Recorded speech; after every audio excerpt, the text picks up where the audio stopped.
ഈ ചാപ്റ്റർ തുറന്ന അപ്പ പൂട്ടി വെക്കും. കാരണം ഒന്നും മനസ്സിലാകുന്നില്ല. ഇങ്ങനെ ഒരു പ്രശ്നം നിങ്ങൾക്കുണ്ടോ? നമുക്കൊന്ന് സെറ്റാക്കിയാലോ? ഈ ചാപ്റ്ററിൽ നിന്ന് വരാൻ സാധ്യതയുള്ള വളരെ പ്രധാനപ്പെട്ട കുറച്ച് തിയറി ചോദ്യങ്ങളും ഉത്തരങ്ങളും നമുക്കൊന്ന് നോക്കാം. നിങ്ങൾ റെഡിയായാൽ മതി. It's me Darshin. Today we are discussing SSLC chapter 9 to the information storehouse. വിവര സംഭരണിയിലേക്ക് most important theory questions and answers. Important ആയിട്ടുള്ള ഒരു ചോദ്യമാണ്, which of the following is an example of DBMS software. ഇവിടെ ശ്രദ്ധിക്കേണ്ട ഒരു കാര്യം, DBMS എന്താണ്? DBMS ഈ ചോദ്യത്തിന് ഉത്തരത്തിലേക്ക് വരാം. അതിനു മുമ്പ് വേറൊരു ചോദ്യത്തിന്റെ ഉത്തരം നമുക്ക് പഠിക്കാം. എന്താണ് DBMS? DBMSന്റെ full form database management system. ഇപ്പൊ തന്നെ പഠിച്ചു വെച്ചോ, ഡാറ്റാബേസ് മാനേജ്മെന്റ് സിസ്റ്റം. DBMS എന്ന് പറഞ്ഞു കഴിഞ്ഞാൽ ഒരു ഡാറ്റാബേസ് ക്രിയേറ്റ് ചെയ്യുക, അതിലേക്ക് ടേബിളുകൾ ആഡ് ചെയ്യുക, ആ ടേബിളിലേക്ക് ഡാറ്റ ആഡ് ചെയ്യുക, അതിൻ്റെ അകത്തുള്ള ഡാറ്റാസ് എഡിറ്റ് ചെയ്യുക, ഡാറ്റാസിനെ റിട്രീവ് ചെയ്യുക, ഡിലീറ്റ് ചെയ്യുക തുടങ്ങിയ കാര്യങ്ങളൊക്കെ ചെയ്യാൻ വേണ്ടിയിട്ട് നമ്മളെ ഹെൽപ്പ് ചെയ്യുന്ന സോഫ്റ്റ്വെയറുകളുണ്ട്. ആ സോഫ്റ്റ്വെയറുകളെയാണ് നമ്മൾ എന്ത് വിളിക്കുന്നത്? DBMS എന്ന് വിളിക്കുന്നത്. കുറേ DBMS സോഫ്റ്റ്വെയർസ് ഉണ്ട്. ചോദ്യം എന്താ? DBMSന്റെ ഫുൾ ഫോം പഠിച്ചു, DBMS എന്താണെന്നും പഠിച്ചു. അങ്ങനെയാണെങ്കിൽ ഇവിടെയുള്ള ചോദ്യം എന്താ? താഴെ പറയുന്നവയിൽ DBMS സോഫ്റ്റ്വെയറിന് ഉദാഹരണം ഏതാണ്? പൈത്തൺ തന്നിട്ടുണ്ട്, അതേപോലെ ഒറാക്കിൾ ഉണ്ട്, ജാവ ഉണ്ട്, HTML ഉണ്ട്. ഏതാ? റൈറ്റ് ആൻസർ എന്ന് പറയുന്നത് ഒറാക്കിൾ ആണ്. ഒറാക്കിൾ ഒരു DBMS സോഫ്റ്റ്വെയർ ആണ്. അപ്പൊ ഒരു സംശയം ഉണ്ടാവും, നമുക്ക് എക്സാമിന് ഒറാക്കിളിനെ പറ്റിയിട്ട് മാത്രമാണോ ചോദിക്കുക? അല്ല, നമുക്ക് എക്സാമിന് പല സോഫ്റ്റ്വെയറുകൾ ഉണ്ട്. അതിൽ നിങ്ങൾ എന്തായാലും പഠിച്ചിരിക്കേണ്ടതാണ് ഈ 4 എണ്ണം. വളരെ ഇമ്പോർട്ടന്റ് ആണ്. ഈ 4 സോഫ്റ്റ്വെയറുകൾ ഇമ്പോർട്ടന്റ് ആയിട്ടുള്ള DBMS സോഫ്റ്റ്വെയർസ് ആണ്. അതിലൊന്നാണ് ഒറാക്കിൾ, നമ്മളിപ്പോ പഠിച്ചു, നമ്മളിപ്പോ ഈ ഒരു ചോദ്യത്തിൽ കണ്ടിട്ടുണ്ട്. രണ്ടാമത്തത് MySQL, മൂന്നാമത്തത് SQL സെർവർ, നാലാമത്തത് SQLite. SQLite എന്താ? SQLite ആണ് ഈ ഒരു ചാപ്റ്ററിൽ നമ്മൾ ഡാറ്റാബേസ് ഉണ്ടാക്കുക തുടങ്ങിയ കാര്യങ്ങളൊക്കെ ചെയ്യാൻ വേണ്ടി യൂസ് ചെയ്യുന്നത്. SQLite എന്ന് പറയുന്ന DBMS ആണ്. ഈ 4 എണ്ണം നിർബന്ധമായിട്ടും ഒന്ന് ഓർത്ത് വെക്കണം. സിമ്പിൾ അല്ലേ? അത്രയല്ലേ ഉള്ളൂ. പഠിച്ചു വെക്കുക. ഇതിൽ ഏത് വേണമെങ്കിലും നിങ്ങൾക്ക് ഓപ്ഷൻസ് ആയിട്ട് തരാം. പല രീതിയിൽ ചോദ്യങ്ങൾ ചോദിക്കാനുള്ള സാധ്യതയുണ്ട്. സെറ്റ് അല്ലേ? A collection of tables with interrelated information is called a dash. പരസ്പര ബന്ധമുള്ള വിവരങ്ങൾ ചിട്ടയോടെ രേഖപ്പെടുത്തിയിരിക്കുന്ന പട്ടികകളുടെ സഞ്ചയത്തെ എന്ത് വിളിക്കുന്നു? സിമ്പിൾ ആയിട്ടുള്ള ഒരു ചോദ്യമാണ്. നമുക്ക് ഇന്റർറിലേറ്റഡ് ആയിട്ടുള്ള ഡാറ്റാസിനെ, പരസ്പര ബന്ധമുള്ള ഡാറ്റാസിനെ സിസ്റ്റമാറ്റിക് ആയ രീതിയിൽ അടുക്കും ചിട്ടയോടുകൂടി ടേബിളുകളായിട്ട് നമ്മൾ സൂക്ഷിച്ചു വെച്ചിരിക്കുന്നതിനെയാണ് എന്ത് വിളിക്കുന്നത്? ഡാറ്റാബേസ് എന്ന് വിളിക്കുന്നത്. So right answer is database. Simple അല്ലേ? ഈ ഒരു ചാപ്റ്ററിൽ നമ്മൾ എന്തായാലും പഠിക്കേണ്ട ഒരു കാര്യമാണ് ഇത്. എന്താണ് ഡാറ്റാബേസ് എന്നുള്ളത്? Clear? What are the rows in a database table called? Database പട്ടികയിലെ വരികളെ, റോകളെ എന്ത് വിളിക്കുന്നു? ഇതെന്താന്ന് വെച്ച് കഴിഞ്ഞാൽ, നമ്മൾ ഡാറ്റാബേസിന്റെ അകത്ത് നമ്മൾ ഡാറ്റകളൊക്കെ പട്ടികകളായിട്ട്, ടേബിളുകളായിട്ടാണ് സ്റ്റോർ ചെയ്യാന്ന് നമ്മൾ പറഞ്ഞു. അങ്ങനെയാണെങ്കിൽ ഇവിടെ ഒരു ടേബിൾ ഉണ്ട്. ഈ ടേബിളിന്റെ അകത്ത് ഇതിനെ എന്താ നമ്മൾ പറയുന്നത്? റോ എന്നല്ലേ? ഇത് അടുത്ത റോ അല്ലേ? ഇത് അടുത്ത റോ അല്ലേ? ഈ റോകളെ നമ്മൾ ഡാറ്റാബേസിലെ ടേബിളുകളിൽ വിളിക്കുന്നത് റെക്കോർഡ്സ് എന്നാണ്. റെക്കോർഡ്, ഇത് ഒരു റെക്കോർഡ്, ഇത് അടുത്ത റെക്കോർഡ്. ഇങ്ങനെ ഡാറ്റകളുള്ള ഇത്തരത്തിലുള്ള റോകളെ നമ്മൾ വിളിക്കുന്നത് റെക്കോർഡ് എന്നാണ്. മലയാളത്തിലാണെങ്കിൽ റെക്കോർഡ് എന്ന് തന്നെയാണ്. ഓക്കെ, അപ്പോൾ ഡാറ്റാബേസിന്റെ കാര്യത്തിലേക്ക് വരുമ്പോൾ നമ്മൾ റോകൾ എന്നല്ല പറയാ, അതിനെ റെക്കോർഡ് എന്നാണ് പറയാ. ക്ലിയർ അല്ലേ? അപ്പൊ റെക്കോർഡ് എന്ന് കേട്ടാൽ എന്തുവാണെന്ന് വിചാരിക്കേണ്ട. വരികളെ, ആ റോകളെയാണ് റെക്കോർഡുകൾ എന്ന് വിളിക്കുന്നത്. അപ്പൊ ചോദ്യത്തിലേക്ക് വരാം. ഡാറ്റാബേസിൽ പട്ടികയിലെ വരികളെ, റോകളെ എന്ത് വിളിക്കുന്നു? നമ്മൾ പഠിച്ചു കഴിഞ്ഞിട്ടുണ്ട്. വരികളെ വിളിക്കുന്നത് റെക്കോർഡുകൾ എന്നാണ്. അങ്ങനെയാണെങ്കിൽ ഞാൻ വേറൊരു ചോദ്യം ചോദിക്കട്ടെ. നമ്മളൊരു ടേബിൾ എടുത്തു കഴിഞ്ഞാൽ അതിൽ വരികൾ മാത്രമാണോ? അല്ല, അതിലെ കോളങ്ങളിലെ, ഡാറ്റാബേസില് നമ്മുടെ ഒരു ടേബിളിന്റെ ഇത്തരത്തിലുള്ള കോളങ്ങളെ, ഇവിടെ പ്ലെയർ ID എന്നത് ഒരു കോളാണ്, പ്ലെയർ നെയിം ഉണ്ട്, ടോട്ടൽ റൺസ് ഉണ്ട്, കൺട്രി ID ഉണ്ട്.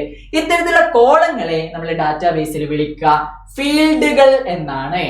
ഫീൽഡ്സ്, ഇത് ഒരു ഫീൽഡ്, 2, 3, 4 അങ്ങനെ കോളങ്ങളെ നമ്മൾ വിളിക്കുന്നത് ഫീൽഡുകൾ എന്നും, അതിലുള്ള ഈ ഒരു ഡാറ്റയിൽ ഇത്തരത്തിലുള്ള റോകളെ നമ്മൾ വിളിക്കുന്നത് റെക്കോർഡുകൾ എന്നുമാണ്. ആ ഒരു ടേം മറന്നു പോകണ്ട. ഓക്കെ.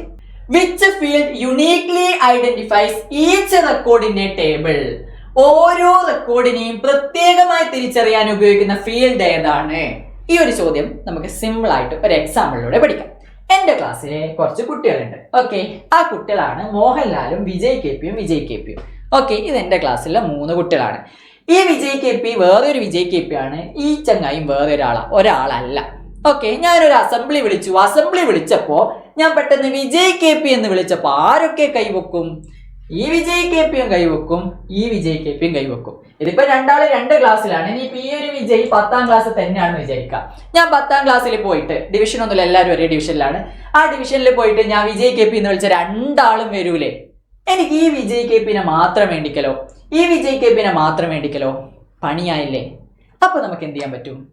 അപ്പൊ ഞാൻ എന്ത് ചെയ്തു, നേരെ ഇവർക്ക് ഒരു റോൾ നമ്പർ ഇട്ട് കൊടുത്തു. നമ്മുടെ ക്ലാസ്സിൽ റോൾ നമ്പർ ഇല്ലേ, നമ്മൾ എന്ത് ചെയ്യുന്നു, നേരെ പോയി ഒരു റോൾ നമ്പർ ഇട്ട് കൊടുത്തു. റോൾ നമ്പറിൽ 1, 2, 3 അങ്ങനെ വേറെ വേറെ നമ്പർ വെച്ചിട്ട് ഞാൻ ഇങ്ങനെ ഒരു ഫീൽഡ് ക്രിയേറ്റ് ചെയ്തു. അപ്പൊ ഞാൻ 2 എന്ന് വിളിച്ചാൽ ആര് വരും? 2 എന്ന് വിളിച്ചു കഴിഞ്ഞാൽ റോൾ നമ്പർ 2 എന്ന് വിളിച്ചാൽ ഈ വിജയ് കെ പി മാത്രമേ എഴുന്നേറ്റ് വെക്കൂ. റോൾ നമ്പർ 3 എന്ന് വിളിച്ചു കഴിഞ്ഞാൽ ഈ വിജയ് കെ പി മാത്രമേ എഴുന്നേറ്റ് വെക്കൂ. എന്തുകൊണ്ടാ? നമ്മളിവിടെ പുതിയൊരു ഫീൽഡ് ആഡ് ചെയ്തു, റോൾ നമ്പർ എന്നൊരു ഫീൽഡ്. ഇതിലുള്ള ഓരോ വാല്യൂ യുണീക്ക് ആയിട്ട്, അത് റിപ്പീറ്റ് ആയിട്ട് വരാത്ത വേറെ വേറെ വാല്യൂ ആണുള്ളത്. നമുക്ക് ഈ ഒരു ഫീൽഡ് കൊണ്ട് ഓരോ റോകളെയും പ്രത്യേകം നമുക്ക് തിരിച്ചറിയാൻ പറ്റും.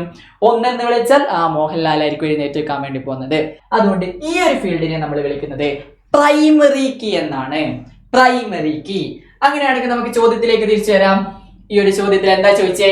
Which field uniquely identifies each record in a table? ഓരോ റെക്കോർഡിനെയും പ്രത്യേകമായി തിരിച്ചറിയാൻ ഉപയോഗിക്കുന്ന ഫീൽഡ് ഏതാണ്? Right answer, primary key. Which is a suitable primary key for identifying students in a school? സ്കൂളിലെ വിദ്യാർത്ഥികളെ തിരിച്ചറിയാൻ ഏറ്റവും അനുയോജ്യമായ പ്രൈമറി കീ ഏതാണ്? ഓക്കെ, കുട്ടികളുടെ ഡീറ്റെയിൽസിൽ ഒരു ടേബിൾ ഉണ്ട്. ആ ഒരു ടേബിളിന്റെ അകത്തുള്ള ഏത് ഫീൽഡ് ആണ് കറക്റ്റ് ആയിട്ട് നമുക്ക് പ്രൈമറി കീ ആക്കാൻ പറ്റുക? പേര് പറ്റുമോ? ഇല്ല, കാരണം നമ്മൾ നേരത്തെ കണ്ടു ഒരേ പേര് റിപ്പീറ്റ് ആയിട്ടൊക്കെ വരാനുള്ള ചാൻസ് ഉണ്ട്. Admission number, yes, admission number ഒരു കുട്ടിക്ക് ഒന്നല്ലേ ഉണ്ടാവും. അപ്പൊ നമുക്ക് ഓരോ റോകളെയും വേറെ വേറെ വേറെ നമുക്ക് അത് അഡ്മിഷൻ നമ്പർ എന്ന് പറഞ്ഞ ഫീൽഡ് ഉപയോഗിച്ചിട്ട് തിരിച്ചറിഞ്ഞൂടെ? അഡ്മിഷൻ നമ്പർ എന്ന ഫീൽഡ് യൂസ് ചെയ്യാൻ വേണ്ടിയിട്ട് പറ്റും. Okay, who developed the DBMS software SQLite? SQLite എന്ന് പറയുന്ന DBMS സോഫ്റ്റ്വെയർ ഡെവലപ്പ് ചെയ്തിരിക്കുന്നത്, വികസിപ്പിച്ചിരിക്കുന്നത് ആരാണ്? വളരെ ഇമ്പോർട്ടന്റ് ആയിട്ടുള്ള ഒരു ചോദ്യമാണ്, ചോദിക്കാൻ ഭയങ്കര ചാൻസ് ഉള്ള ഒരു ക്വസ്റ്റ്യൻ ആണ്. So answer is D Richard hip. D Richard hip. ഇദ്ദേഹത്തിന്റെ പേര് മറന്നു പോയത്. ഇദ്ദേഹമാണ് നമ്മൾ ഈ ഒരു ചാപ്റ്ററിൽ പഠിക്കുന്ന SQLite എന്ന് പറയുന്ന DBMS സോഫ്റ്റ്വെയർ ഡെവലപ്പ് ചെയ്തിരിക്കുന്നത്. Which special language is used to communicate with DBMS? DBMSുമായി സംവദിക്കാൻ ഉപയോഗിക്കുന്ന പ്രത്യേക കമ്പ്യൂട്ടർ ഭാഷ ഏതാണ്? ഡാറ്റാബേസുമായിട്ട് കമ്മ്യൂണിക്കേറ്റ് ചെയ്യാൻ വേണ്ടിയിട്ട് നമ്മൾ ഒരു ഭാഷ ഉപയോഗിക്കും. ആ ഭാഷ ഉപയോഗിച്ചിട്ട് നമുക്ക് ഡാറ്റാബേസ് ക്രിയേറ്റ് ചെയ്യാം, ഡാറ്റാബേസിന്റെ അകത്ത് ടേബിൾ ക്രിയേറ്റ് ചെയ്യാം, അതിനകത്ത് ഡാറ്റാസ് ആഡ് ചെയ്യാം. ഇങ്ങനെയുള്ള പരിപാടി ഒക്കെ തന്നെ, ഡാറ്റാസ് റിട്രീവ് ചെയ്യാനും ഒക്കെ തന്നെ നമുക്ക് ഈ ഒരു ലാംഗ്വേജ് ഉപയോഗിച്ചിട്ട് പറ്റും.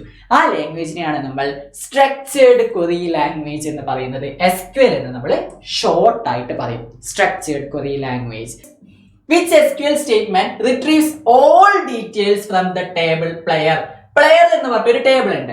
ആ പട്ടികയിൽ നിന്ന്, ആ ടേബിളിലെ മുഴുവൻ വിവരങ്ങളും ലഭിക്കാൻ ഉപയോഗിക്കുന്ന SQL സ്റ്റേറ്റ്മെന്റ് ഏതാണ്? ശ്രദ്ധിക്കേണ്ട കാര്യമായ SQL സ്റ്റേറ്റ്മെന്റുകളെ പറ്റി പഠിച്ചവർക്കാണ് ഈ ഒരു ചോദ്യത്തിന് ആൻസർ ചെയ്യാൻ പറ്റുക. ശ്രദ്ധിക്കുക, ഇതില് ഒന്നാമത്തതാണ് റൈറ്റ് ആയിട്ടുള്ള ആൻസർ. എന്തുകൊണ്ടാണെന്ന് പറഞ്ഞുതരാം. അതിന് ഈ സെലക്ട് എന്ന് പറയുന്നത് എന്താണെന്ന് അറിയാം. സെലക്ട് എന്ന് പറയുന്ന ഒരു കീവേഡ് ആണ്. നമുക്ക് ഡാറ്റാസ് റിട്രീവ് ചെയ്യാൻ വേണ്ടിയിട്ട് നമ്മൾ SQL അനുസരിച്ച് SQLനകത്ത് നമ്മൾ യൂസ് ചെയ്യുന്ന ഒരു കീവേഡ് ആണ് സെലക്ട്. സെലക്ടിന് ശേഷം കൊടുത്തിരിക്കുന്ന ഒരു സ്റ്റാർ കണ്ടില്ലേ? ഈ സ്റ്റാറിനാണ് ഇവിടെ ഇമ്പോർട്ടൻസ് ഉള്ളത്. ആസ്റ്ററിക്സ് എന്ന് പറയും. ഈ സ്റ്റാർ കൊടുത്താൽ അതിന്റെ അർത്ഥം നമ്മൾ എടുക്കാൻ പോകുന്ന ആ ടേബിളിലെ എല്ലാ ഫീൽഡുകളും വരും എന്നുള്ളതാണ്. ഒന്നാമത്തെ, രണ്ടാമത്തെ, മൂന്നാമത്തെ, നാലാമത്തെ, അങ്ങനെ എല്ലാ ഫീൽഡുകളെയും കിട്ടാനാണ് ഈ സ്റ്റാർ ഇവിടെ യൂസ് ചെയ്തിരിക്കുന്നത്. അതിനുശേഷം ഫ്രം എന്നത് കീവേഡ് ആണ്. ആ കീവേഡ് അതേപോലെ അങ്ങനെ തന്നെ കൊടുക്കുക. അതിനുശേഷം ഫ്രമിന് ശേഷം നമ്മൾ കൊടുക്കുന്നത് ടേബിളിന്റെ പേരാണ്. അപ്പൊ ഇതിന്റെ മീനിങ് എന്താ? പ്ലെയർ എന്ന് പറയുന്ന ടേബിളിൽ നിന്ന് എല്ലാ ഫീൽഡുകളും നമുക്ക് ഇങ്ങോട്ടേക്ക് കിട്ടണം. അതുകൊണ്ടാണ് ഈ ഒരു ആൻസർ ആണ് ശരിയായിട്ടുള്ളത് എന്ന് പറഞ്ഞത്.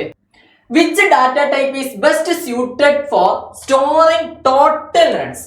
ഇവിടെ നമുക്ക് അറിയാം, അതായത് ടോട്ടൽ റൺസ് രേഖപ്പെടുത്താൻ ഏറ്റവും അനുയോജ്യമായ ഡാറ്റ ടൈപ്പ്. ഇവിടെ നമുക്ക് ഇതിന് ആൻസർ കണ്ടുപിടിക്കാൻ പറ്റും. എന്താണ് ഡാറ്റ ടൈപ്പ് എന്നറിയണം. പൈത്തൺ പഠിക്കുമ്പോൾ നമ്മൾ ഡാറ്റ ടൈപ്പ് എന്താണെന്ന് പഠിച്ചിട്ടുണ്ട്. എന്നാൽ ഇവിടെ നമുക്ക് നോക്കാം. ഞാനിപ്പോ ഇവിടെ ഒരു ടേബിൾ കൊടുത്തിട്ടുണ്ട്. ഓക്കെ, ഡാറ്റാബേസിൽ, എന്റെ ഡാറ്റാബേസിൽ അല്ലെങ്കിൽ നമ്മുടെ ഡാറ്റാബേസിൽ നമ്മൾ ക്രിയേറ്റ് ചെയ്തിട്ടുള്ള ഒരു ടേബിൾ ആണ്. പ്ലെയർ എന്നാണ് അതിന്റെ പേര്. അതിലെന്തുണ്ട്? കുറെ ഫീൽഡുകളുണ്ട്, കുറെ റോകളുണ്ട്. ഇതിൽ ഈ ഫീൽഡുകളിലെ നമ്മൾ പറഞ്ഞിട്ട് ഓരോ കോളങ്ങളെയാണ് നമ്മൾ ഇവിടെ ഫീൽഡ് എന്ന് വിളിക്കുന്നത്. ഈ ഫീൽഡിന്റെ അകത്ത് പ്ലെയർ ID എന്ന് പറയുന്ന ഒരു ഫീൽഡിന്റെ അകത്ത് ഏതൊക്കെ ടൈപ്പ് ഡാറ്റാസ് ആണുള്ളത്? ഏതൊക്കെ ടൈപ്പ് ഡാറ്റാസ് ഉള്ളത് നോക്കിയേ. P എന്ന് പറഞ്ഞിട്ട് ഒരു ലെറ്റർ ഉണ്ട്, പിന്നെ കുറെ നമ്പേഴ്സ് ഉണ്ട്. അതായത് ലെറ്റേഴ്സ് നമ്പേഴ്സ് ഒക്കെ വരുന്നതിന് നമുക്ക് എന്ത് പറയാം, ടെക്സ്റ്റ് എന്ന് പറയുന്ന ഡാറ്റ ആയിട്ട് എടുക്കാം.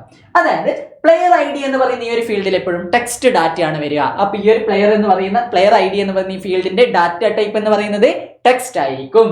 പ്ലെയർ നെയിം, ആൾക്കാരുടെ പേര് എന്താ, ടെക്സ്റ്റ് അല്ലേ, ഇങ്ങനെ ലെറ്റേഴ്സ് ഒക്കെ അല്ലേ ഉണ്ടാവുക. അതുകൊണ്ട് അതും എന്താ, പ്ലെയർ നെയിം എന്ന് പറയുന്ന ഫീൽഡിന്റെ ഡാറ്റ ടൈപ്പ്, അതിൽ വരാൻ പോകുന്ന ഡാറ്റാസിന്റെ ടൈപ്പ് എന്ന് പറയുന്നത് ടെക്സ്റ്റ് രൂപത്തിലായിരിക്കും. അപ്പൊ അത് ടെക്സ്റ്റ് ഒരു ഡാറ്റ ടൈപ്പ് ആണ്. ടോട്ടൽ റൺസ് ഉണ്ടല്ലോ, റൺസ് എന്ന് പറയുമ്പോൾ ആ റൺസ് അല്ലേ, അത് നമ്പേഴ്സ് ആയിരിക്കൂലേ. അപ്പൊ അതിന്റെ ഡാറ്റ ടൈപ്പ് നമ്പേഴ്സ് ആണ്, അഥവാ ഇന്റിജർ ആണ്. കൺട്രി ഐ ഡി ഉണ്ട്, കൺട്രി ഐ ഡിന്റെ അത് നമ്മൾ ഇവിടെ സി എന്ന് പറയുന്ന ഒരു ലെറ്റർ ഉപയോഗിക്കുന്നുണ്ട്, പിന്നെ നമ്പേഴ്സും ഉണ്ട്. അതുകൊണ്ട് നമുക്ക് ഇതിനെ ടെക്സ്റ്റ് എന്ന് പറയുന്ന ഡാറ്റ ടൈപ്പിൽ ഉൾപ്പെടുത്താം. ക്ലിയർ? അപ്പൊ ഇതാണ് നമ്മുടെ ഡാറ്റ ടൈപ്പ്, ഏത് ടൈപ്പ് ഡാറ്റ ആണുള്ളത് എന്നുള്ളത്. കുറച്ച് എക്സാമ്പിൾ കൊടുത്തിട്ടുണ്ട്. ഇപ്പം കൺട്രീന്റെ ഐ ഡിക്ക് ടെക്സ്റ്റ് കൊടുക്കാം, പിന്നെ ഇയർ ഓഫ് ഗെയിം, ഇയറിന് നമുക്ക് നമ്പർ കൊടുക്കാം, ഡേറ്റ് ഓഫ് ഗെയിമിന് ഡേറ്റ് എന്ന് പറഞ്ഞൊരു ഡാറ്റ ടൈപ്പ് ഉണ്ട്, അത് കൊടുക്കാൻ പറ്റും. പിക്ചർ ഉണ്ടെങ്കിൽ, പ്ലെയേഴ്സിന്റെ പിക്ചർ ഉണ്ടെങ്കിൽ നമുക്ക് ഇമേജ് എന്നൊരു ഡാറ്റ ടൈപ്പ് കൊടുക്കാം. ഇനി ഓഡിയോ ഉണ്ടെങ്കിൽ ഓഡിയോ എന്ന ഡാറ്റ ടൈപ്പ് ഉണ്ട്, വീഡിയോ ഉണ്ടെങ്കിൽ വീഡിയോ എന്ന ഡാറ്റ ടൈപ്പ് ഉണ്ട്. ഇതൊക്കെ ഓരോ DBMS-ന് ചിലപ്പോൾ ചേഞ്ച് ആവാനുള്ള ചാൻസ് ഉണ്ട്. എന്നാലും പ്രധാനപ്പെട്ട ഇതൊക്കെ ഒന്ന് ഓർത്ത് വെച്ചിരിക്കുക. അങ്ങനെയാണെങ്കിൽ നമ്മുടെ ഈ ചോദ്യത്തിന്റെ ഉത്തരം എന്താ? ടോട്ടൽ റൺസ് രേഖപ്പെടുത്താൻ ഏറ്റവും അനുയോജ്യമായ ഡാറ്റ ടൈപ്പ് ഏതാ? റൺസ് അല്ലേ. അപ്പൊ നമുക്കത് നമ്പേഴ്സ് ആയിട്ടല്ലേ കൊടുക്കാൻ പറ്റുക. So integer. What is the name of the column that create a relationship between to tables? രണ്ട് ടേബിളുകൾ തമ്മിൽ ബന്ധം സ്ഥാപിക്കുന്ന കോളം ഏതാണ്? ഇത് മനസ്സിലാക്കാൻ ഇങ്ങനെ പറഞ്ഞ കാര്യമില്ല, നമുക്കൊരു സ്ലൈഡിലൂടെ മനസ്സിലാക്കാം. ഓക്കെ, രണ്ട് ടേബിൾ ഇവിടെ കൊടുത്തിട്ടുണ്ട്. ശ്രദ്ധിക്കണം, ആ ഒരു ഏതോ മാർക്ക് നോക്കണ്ട, പറഞ്ഞുതരാം. ഇവിടെ ഒരു ടേബിൾ കൊടുത്തിട്ടുണ്ട്, പ്ലെയർ ടേബിൾ. അവിടെ ഒരു ടേബിൾ കൊടുത്തിട്ടുണ്ട്, കൺട്രി ടേബിൾ. അങ്ങനെയാണെങ്കിൽ ഞാനൊരു ചോദ്യം നിങ്ങളോട് ചോദിക്കട്ടെ. ആ ചോദ്യത്തിന്റെ ഉത്തരം നിങ്ങൾ കണ്ടുപിടിക്കണം. ചോദ്യം ഇതാണ്: സനത് ജയസൂര്യ എന്ന് പറയുന്ന ഒരു വ്യക്തി, ഓക്കെ, സനത് ജയസൂര്യ എന്ന് പറയുന്ന ഒരു വ്യക്തി, അദ്ദേഹം ഏത് കൺട്രിയിലാണ് അല്ലെങ്കിൽ ഏത് രാജ്യക്കാരനാണ്? ഇങ്ങനെ ഒരു ചോദ്യം കിട്ടിയാൽ നമ്മൾ എങ്ങനെയാണ് അത് കണ്ടുപിടിക്കുക? രണ്ട് ടേബിൾ ഉണ്ട്, ഇതിൽ പ്ലെയറിന്റെ ഡീറ്റെയിൽസ് ഉണ്ട്, അതിൽ കൺട്രീന്റെ ഡീറ്റെയിൽസ് ഉണ്ട്. ഓക്കെ, അപ്പൊ നമ്മൾ എന്ത് ചെയ്യും? നേരെ പ്ലെയറിന്റെ ടേബിളിലേക്ക് പോയിട്ട് പ്ലെയർ നെയിം നോക്കും. നമുക്ക് ആളെ കിട്ടി, സനത് ജയസൂര്യ, ആളെ കിട്ടി. എന്നിട്ട് നമ്മൾ നേരെ എന്ത് ചെയ്യും? കൺട്രി ഐ ഡി ഇവിടെ ഉണ്ടല്ലോ, കൺട്രി ഐ ഡി നോക്കും. അങ്ങനെ നമുക്ക് കൺട്രി ഐ ഡി കിട്ടി C101. അപ്പൊ കൺട്രി ഐ ഡി നമുക്ക് കിട്ടിക്കഴിഞ്ഞു. ഇനി ഈ കൺട്രി ഐ ഡി വെച്ചിട്ട് എന്ത് ചെയ്യും? നമ്മൾ നേരെ കൺട്രി ടേബിളിലേക്ക് പോയിട്ട് ഇത് നോക്കണ്ട കേട്ടോ, ഈ കൺട്രി ഐ ഡി നേരെ കണ്ടുപിടിക്കും. ഇവിടെ നിന്ന് നമുക്ക് എന്ത് ചെയ്തു? ആ കറക്റ്റ് കൺട്രി ഐ ഡി കിട്ടി, സനത് ജയസൂര്യയുടെ കൺട്രി ഐ ഡി. ഇവിടെ നമ്മൾ കൺട്രി ടേബിളിൽ നിന്ന് കണ്ടുപിടിച്ചു. അതിന്റെ നേരെ പോയപ്പോ നമുക്ക് മനസ്സിലായി ശ്രീലങ്കയാണ് എന്ന്. ഇങ്ങനെയല്ലേ നമ്മളെ കണ്ടുപിടിക്കുന്നേ? അങ്ങനെയാണെങ്കിൽ ഇത് രണ്ട് ടേബിൾ ആണ്. ഈ ടേബിളിൽ നിന്ന് അടുത്ത ടേബിളിലേക്കുള്ള റിലേഷൻ, ആ ബന്ധത്തിന് വേണ്ടി നമ്മൾ യൂസ് ചെയ്യുന്നത് ഏത് ഫീൽഡാ? ഈ ഒരു ഫീൽഡല്ലേ നമ്മൾ യൂസ് ചെയ്തത്. അതുകൊണ്ട് തന്നെ ഈ ഫീൽഡിനെ നമ്മൾ വിളിക്കുന്നത് ഫോറിൻ കീ എന്നാണ്. ഈ ഫീൽഡിനെ നമ്മൾ വിളിക്കുന്നത് ഫോറിൻ കീ എന്നാണ്. രണ്ട് ടേബിൾ ഉണ്ട്, ഈ ടേബിളിൽ നിന്ന് ഈ ടേബിളിലേക്കുള്ള ഒരു ബന്ധം കാണിക്കാൻ വേണ്ടി യൂസ് ചെയ്തിരിക്കുന്നത് ഈ ഒരു ഫീൽഡാണ്. ക്ലിയർ അല്ലേ? അങ്ങനെയാണെങ്കിൽ ഇവിടെ ഒരു കാര്യം ശ്രദ്ധിച്ചു നോക്കിയേ. ഇവിടെ നമ്മൾ കൺട്രി ഐ ഡി എന്ന് കൊടുത്തിരിക്കുന്ന ഈ ഒരു ഫീൽഡാണ് ഇവിടെ ഫോറിൻ കീ. ആ ഫോറിൻ കീ ആണ് അടുത്ത ടേബിളിന്റെ പ്രൈമറി കീ ആയിട്ട് ഇവിടെ വന്നിരിക്കുന്നത്. പ്രൈമറി കീ എന്തായിരുന്നു? ഓരോ റോകളെയും ഐഡന്റിഫൈ ചെയ്യാൻ വേണ്ടിയിട്ട് നമ്മൾ യുണീക്ക് ആയിട്ടുള്ള വാല്യൂസ് കൊടുത്തിട്ടുള്ള, അനന്യമായിട്ടുള്ള വാല്യൂസ്, അത് യുണീക്ക് ആയിട്ടുള്ള വാല്യൂസ് കൊടുത്തിട്ടുള്ള ആ ഒരു ഫീൽഡല്ലേ നമ്മൾ പ്രൈമറി കീ എന്ന് വിളിക്കുന്നത്. ഇവിടെ ഈ ഒരു ടേബിളിൽ ഫോറിൻ കീ യൂസ് ചെയ്തിട്ടുള്ള ആ ഒരു കോളമാണ് ഇവിടെ എത്തുമ്പം പ്രൈമറി കീ ആയിട്ട് യൂസ് ചെയ്തിട്ടുള്ള എന്ന കാര്യം കൂടി ഇവിടെ ജസ്റ്റ് ഒന്ന് നോട്ട് ചെയ്തേക്കാം. അങ്ങനെയാണെങ്കിൽ നമ്മുടെ ചോദ്യം എന്തായിരുന്നു? രണ്ട് ടേബിളുകൾ തമ്മിലുള്ള ബന്ധം സ്ഥാപിക്കുന്ന കോളം ഏതാണ്? What is the name of the column that create a relationship between two table? Right answer എന്ന് പറയുന്നത് foreign key. Okay, which tab in DB browser for SQLite is used to execute SQL queries? DB browser for SQLite SQL ക്വറികൾ പ്രവർത്തിപ്പിക്കാൻ ഏത് tab ആണ് ഉപയോഗിക്കുന്നത്? Database structure, browse data, execute SQL, edit program. Simple ആണ് execute SQL. നമ്മളത് practically ചെയ്ത് നോക്കിയവർക്ക് മനസ്സിലായിട്ടുണ്ടാവും, അല്ലെങ്കിൽ നമുക്കത് പഠിക്കാം പ്രാക്ടിക്കലിന്റെ വീഡിയോ ഉണ്ടാക്കിയിട്ട്. എക്സിക്യൂട്ട് SQL എന്ന് പറയുന്ന ടാബ് എടുക്കുക, അതിൽ നമുക്ക് SQL ക്വറികൾ ടൈപ്പ് ചെയ്തിട്ട് എക്സിക്യൂട്ട് ചെയ്യാൻ വേണ്ടിയിട്ട് പറ്റും. Which SQL statement finds players who scored more than 300 runs? 300-ൽ കൂടുതൽ റൺസ് നേടിയ കളിക്കാരെ കണ്ടെത്താൻ ശരിയായ SQL കമാൻഡ് ഏതാണ്? ശ്രദ്ധിക്കണം, ഇതിന് നമുക്ക് കൃത്യമായിട്ട് SQL കമാൻഡിനെ പറ്റിയിട്ട് അറിയാനുണ്ട്. ആദ്യം ഞാൻ ഇതിന്റെ ഉത്തരം പറഞ്ഞുതരാം, എന്നിട്ട് എന്തുകൊണ്ടാണ് അത് ഉത്തരമായി വന്നത് എന്നും കൂടി പറഞ്ഞുതരാം. ഇവിടെ ഇതിന്റെ റൈറ്റ് ആൻസർ എന്ന് പറയുന്നത് ഓപ്ഷൻ ബി ആണ്. കാരണം പറഞ്ഞുതരാം. ഒരു ടേബിൾ ഉണ്ട്. ഇപ്പം ഉദാഹരണത്തിന് ഒരു ടേബിൾ കാണിച്ചു തരാം. ഇവിടെ ഒരു ടേബിൾ ഉണ്ട്. ഓക്കെ, ഇത് പ്ലേയേഴ്സിന്റെ നെയിമുള്ള ഒരു ടേബിൾ ആണ്. ഈ ടേബിളിൽ പ്ലെയറിന്റെ ഐഡി കൊടുത്തിട്ടുണ്ട്, പ്ലെയർ നെയിം ഉണ്ട്, ടോട്ടൽ റൺസ് ഉണ്ട്, കൺട്രി ഐഡി ഉണ്ട്. ടേബിളിന്റെ പേര് പ്ലെയർ എന്നുള്ളതാണ്. ഇതിനകത്ത് ടോട്ടൽ റൺ എന്നൊരു ഫീൽഡും ഉണ്ട്, പ്ലെയർ നെയിം എന്ന ഫീൽഡും ഉണ്ട്. നമ്മളോട് ചോദിച്ച ചോദ്യം, ടോട്ടൽ റൺസ് എന്ന ഫീൽഡിന് 300-നേക്കാൾ മുകളിൽ റൺസ് നേടിയ 300 വേണ്ട 300-നേക്കാൾ മുകളിൽ റൺസ് നേടിയ ആൾക്കാരുടെ പ്ലെയർ നെയിം കാണിക്കണം എന്നുള്ളതാണ് ചോദ്യം. അങ്ങനെയാണെങ്കിൽ ഈ ഒരു ടേബിൾ വെച്ചുകൊണ്ട് നമുക്ക് ആ ഒരു SQL സ്റ്റേറ്റ്മെന്റ് റെഡിയാക്കാൻ പറ്റും. ഓക്കെ, അപ്പൊ SQL സ്റ്റേറ്റ്മെന്റ് നോക്കാം. സെലക്ട്, ഇവിടെ നമുക്ക് ഫസ്റ്റ് കാണാൻ പറ്റുന്നത് സെലക്ട് എന്നതാണ്. സെലക്ട് എന്നത് നമ്മൾ നേരത്തെ പറഞ്ഞിട്ടുണ്ട്, നമുക്ക് ഡാറ്റാസ് റിട്രീവ് ചെയ്യാൻ വേണ്ടിയിട്ട് നമ്മൾ SQL യൂസ് ചെയ്യുന്ന സമയത്ത് അവിടെ നമ്മൾ കൊടുക്കേണ്ട ഒരു കീവേഡ് ആണ്, അല്ലെങ്കിൽ നമ്മൾ നിർബന്ധമായിട്ട് കൊടുക്കേണ്ടതാണ് സെലക്ട്. സെലക്ടിന് ശേഷം നമ്മൾ കൊടുക്കാൻ വേണ്ടിയിട്ട് പോകുന്നത് നമുക്ക് വേണ്ട ഫീൽഡുകളുടെ പേരാണ്. നമുക്കിപ്പോ ആൾക്കാരുടെ ചോദ്യത്തിൽ എന്താ, ആൾക്കാരുടെ കളിക്കാരെ കണ്ടെത്താനല്ലേ, അല്ലെ, പ്ലെയേഴ്സിനെ കണ്ടുപിടിക്കാൻ വേണ്ടിയിട്ടാണ്. അപ്പൊ പ്ലെയേഴ്സിന്റെ പേരാണ് നമുക്ക് കിട്ടേണ്ടത്. അതുകൊണ്ട് നമുക്ക് വേണ്ട ഇങ്ങോട്ടേക്ക് എടുക്കേണ്ട ഫീൽഡ് ആണ് നമ്മൾ കൊടുക്കുക. ഇനി പ്ലെയറിന്റെ നെയിം മാത്രമല്ല, വേറെ എന്തെങ്കിലും വേണ്ടിയാൽ ആ ഫീൽഡുകൾ, ആ ടേബിളിലുള്ള ബാക്കി ഫീൽഡ് നമുക്ക് കൊമേറ്റിട്ട് അങ്ങോട്ടേക്ക് കൊടുക്കാം, കുഴപ്പമൊന്നുമില്ല. ഇവിടെ നമുക്ക് നെയിം മാത്രമേ വേണ്ടൂ, അതുകൊണ്ടാണ് നെയിം, പ്ലെയർ നെയിം കൊടുത്ത്. ഇനി നമുക്ക് എല്ലാ ഫീൽഡും വേണ്ടിക്കലും ഒന്നിക്കൽ കൊമേറ്റ് കൊടുക്കാം, അല്ലെങ്കിൽ ഒരു സ്റ്റാർ ഇട്ട് കൊടുത്താൽ മതി. ഇവിടെ ഒരു സ്റ്റാർ ഇട്ട് കൊടുത്തു കഴിഞ്ഞാൽ ആ ടേബിളിലെ എല്ലാ ഫീൽഡും വന്നോളും. ഇവിടെ നമുക്ക് എല്ലാം ഒന്നും വേണ്ട, പ്ലെയർ നെയിം മാത്രം മതി, അതുകൊണ്ട് പ്ലെയർ നെയിം എന്ന് കൊടുത്തു. അതിനുശേഷം ഫ്രം എന്ന് കൊടുത്തു, അതൊരു കീവേഡ് ആണ്, അത് അതേപോലെ കൊടുക്കുക. കൊടുത്തതിന് ശേഷം നമ്മൾ ഇവിടെ പ്ലെയർ എന്ന് കൊടുത്തില്ലേ, പ്ലെയർ എന്ന് പറഞ്ഞു കഴിഞ്ഞാൽ ആ ഒരു ടേബിളിന്റെ പേരാണ്. അപ്പോ പ്ലെയർ എന്ന ടേബിൾ, ഫ്രം പ്ലെയർ എന്ന ടേബിളിൽ നിന്ന് പ്ലെയേഴ്സ് നെയിം നമുക്ക് എടുക്കണം. അതിനുശേഷം ഇവിടെ വേറെ എന്നൊരു കീവേഡ് കൊടുത്തിട്ടുണ്ട്, വേറെ എന്ന് പറയുന്ന ഒരു കീവേഡ് കൊടുത്തു, അത് അതേപോലെ കൊടുക്കേണ്ടതാണ്. എന്നിട്ട് നമ്മൾ കൊടുത്തിട്ടുള്ളത് ഒരു കണ്ടീഷൻ ആണ്. വേറെ എന്ന് പറയുന്ന കീവേഡ് യൂസ് ചെയ്ത് കഴിഞ്ഞാൽ നമ്മൾ ഇവിടെ ഒരു കണ്ടീഷൻ കൊടുത്തിട്ടുണ്ടാവും. ആ കണ്ടീഷൻ നമുക്ക് ഏത് കണ്ടീഷൻ അടിസ്ഥാനമാക്കിയിട്ടാണ് നമുക്ക് ആ ടേബിളിൽ നിന്ന് ഡാറ്റാസ് ഫിൽട്ടർ ചെയ്ത് എടുക്കേണ്ടതെന്നാണ് ഉദ്ദേശിക്കുന്നത്. ഇവിടെ കൊടുത്തുള്ള കണ്ടീഷൻ എന്താ, വേറിന് ശേഷം നമ്മൾ ഒരു കണ്ടീഷൻ കൊടുത്തു, ടോട്ടൽ റൺസ്. ആ ടോട്ടൽ റൺസിൽ ആ ഒരു ഫീൽഡ് ഇല്ലേ, ആ ടോട്ടൽ റൺസിൽ ഗ്രേറ്റർ ദാൻ 300, ഗ്രേറ്റർ ദാൻ ഉണ്ട്, ഇത് ഗ്രേറ്റർ ദാൻ ആണ്, ഇത് ലെസ് ദാൻ ആണ്, മറന്നു പോരെ. ഇത് ഗ്രേറ്റർ ദാൻ, ഇത് ലെസ് ദാൻ. ഈ വലിയ ഭാഗം വരുന്ന ഭാഗമില്ലേ, അത് ഇങ്ങനെ ഓപ്പൺ ആയിട്ട് കിടക്കും, അത് ഗ്രേറ്റർ ദാൻ. ലെസ് ദാൻ ആണെങ്കിൽ ഈ കുഞ്ഞു ഭാഗമായിരിക്കും ഇങ്ങോട്ട്, ജസ്റ്റ് ഓർത്ത് വെക്കാൻ പറഞ്ഞാണേ. ഓക്കെ, അപ്പൊ ഗ്രേറ്റർ ദാൻ, ലെസ് ദാൻ മാറിപ്പോ. ഇവിടെ കൊടുത്തത് ഗ്രേറ്റർ ദാൻ ആണ്. ഗ്രേറ്റർ ദാൻ എന്ന് പറഞ്ഞാൽ ഈ വലിയ ഭാഗത്തായിരിക്കും കൂടുതൽ. അപ്പൊ 300-നേക്കാൾ കൂടുതൽ റൺസ് നേടിയ ആൾക്കാർ, 300-നേക്കാൾ കൂടുതൽ റൺസ് നേടിയ ആൾക്കാരുടെ പ്ലെയർ നെയിം പ്ലെയർ എന്ന ടേബിളിൽ നിന്ന് നമുക്ക് വേണം. അതുകൊണ്ടാണ് ഈ ഒരു ഓപ്ഷൻ ആണ് ശരിയായിട്ടുള്ളത് എന്ന് പറഞ്ഞത്. അങ്ങനെയാണെങ്കിൽ ഇവിടെ വേറെ ഒന്നുണ്ടല്ലോ, select player name from player, വേറെ ടോട്ടൽ റൺസ് ലെസ് ദാൻ 300. ഇത് എക്സിക്യൂട്ട് ചെയ്ത് കഴിഞ്ഞാൽ നമുക്ക് എന്തായിരിക്കും കിട്ടുക, 300-നേക്കാൾ താഴെ റൺസ് ഉള്ള ആൾക്കാരുടെ പേര്. ക്ലിയർ അല്ലേ? Okay. In SQLite, the entire database is stored as a SQLite database എങ്ങനെയാണ് സൂക്ഷിക്കപ്പെടുന്നത്? സിമ്പിൾ ആണ്, സിംഗിൾ ഫയൽ ഓൺ ഡിസ്ക്. ഡിസ്കിനകത്ത് ഒരൊറ്റ ഫയലായിട്ടായിരിക്കും സേവ് ആകുന്നത്. അത് അങ്ങനെ തന്നെ ഒന്ന് ജസ്റ്റ് ഓർത്ത് വെച്ചേക്കാം. ഓക്കെ, SQL ഉപയോഗിച്ച് എന്തെല്ലാം ചെയ്യാൻ സാധിക്കും? Create table, insert information, edit and delete information, all of the above. നമ്മൾ ഓൾറെഡി പറഞ്ഞിട്ടുണ്ട്, SQL എന്ന ലാംഗ്വേജ് ഉപയോഗിച്ചിട്ട് നമുക്ക് ഡാറ്റാബേസ് ക്രിയേറ്റ് ചെയ്യാം, ടേബിൾ ക്രിയേറ്റ് ചെയ്യാം, ഡാറ്റാസ് ആഡ് ചെയ്യാം, ഡാറ്റാസ് എഡിറ്റ് ചെയ്യാം, ഡാറ്റാസ് റിട്രീവ് ചെയ്യാം, അത് ഡിലീറ്റ് ചെയ്യാൻ തുടങ്ങിയ കാര്യങ്ങളൊക്കെ നമുക്ക് ചെയ്യാൻ പറ്റും. So all of the above, ഇതിലുള്ള എല്ലാ കാര്യങ്ങളും നമുക്ക് SQL ഉപയോഗിച്ചിട്ട് ചെയ്യാൻ വേണ്ടിയിട്ട് പറ്റും. Which of the following are examples of database management system software? DBMS ഉദാഹരണങ്ങളാണ്, നമ്മൾ ഓൾറെഡി പഠിച്ചിട്ടുണ്ട്, ഞാൻ സമയം കളയുന്നില്ല. ഒറാക്കിൾ ഒരു ആൻസർ ആണ്, അതേപോലെ MySQL ഒരു ആൻസർ ആണ്. ഓക്കെ, നമ്മൾ ഫസ്റ്റ് തന്നെ അത് നോക്കിയിട്ടുണ്ട്. What are the advantage of organizing information in multiple tables? വിവരങ്ങൾ പല പട്ടികകളിലായി ക്രമീകരിക്കുന്നത് കൊണ്ടുള്ള ഗുണങ്ങൾ എന്തെല്ലാം? നമ്മളൊരു ഡാറ്റാബേസിന്റെ അകത്ത് ടേബിൾ ക്രിയേറ്റ് ചെയ്ത് കഴിഞ്ഞാൽ എല്ലാം കൂടി ഒരൊറ്റ ടേബിളിലല്ല നമ്മൾ കൊടുക്കുക. അതിനൊക്കെ ഇതേപോലെ വേറെ വേറെ ടേബിൾ ആക്കി മാറ്റും. എന്തുകൊണ്ടാന്ന് വെച്ച് കഴിഞ്ഞാൽ എല്ലാ വിവരങ്ങളും കൂടി ഒരൊറ്റ ടേബിളിനകത്തേക്ക് സ്റ്റോർ ചെയ്ത് കഴിഞ്ഞാൽ അതിൽ ഒരുപാട് വിവരങ്ങൾ റിപ്പീറ്റ് ആയിട്ട് വരാനുള്ള ചാൻസ് ഉണ്ട്. അപ്പൊ എന്ത് ചെയ്യാം, നമുക്ക് ഇങ്ങനെ വേറെ വേറെ ടേബിൾ ആക്കി മാറ്റി കഴിഞ്ഞാൽ ആ റിപ്പീറ്റേഷൻ, ഒരേ ഡാറ്റാസ് തന്നെ വീണ്ടും നമ്മൾ കൊടുക്കുന്ന ആ റിപ്പീറ്റേഷൻ ഒഴിവാക്കാൻ വേണ്ടിയിട്ട് പറ്റും. അതൊരു കാര്യം. രണ്ടാമത്തത്, ഈ ടേബിൾ കാണുമ്പോൾ തന്നെ നമുക്ക് മനസ്സിലാവുന്നില്ല ഇതിന്റെ അകത്ത് എന്ത് ഡാറ്റാസ് ആണുള്ളത്, മാച്ചുമായി റിലേറ്റ് ചെയ്യുന്ന ഡാറ്റാസ് ആണ്. ഈ ടേബിൾ കാണുമ്പോൾ നമുക്ക് മനസ്സിലാവും പ്ലെയർ ആണ്, പ്ലെയർ ടേബിൾ ആണ്, അപ്പൊ പ്ലെയേഴ്സുമായി ബന്ധപ്പെട്ട ഡീറ്റെയിൽസ് ആണ്.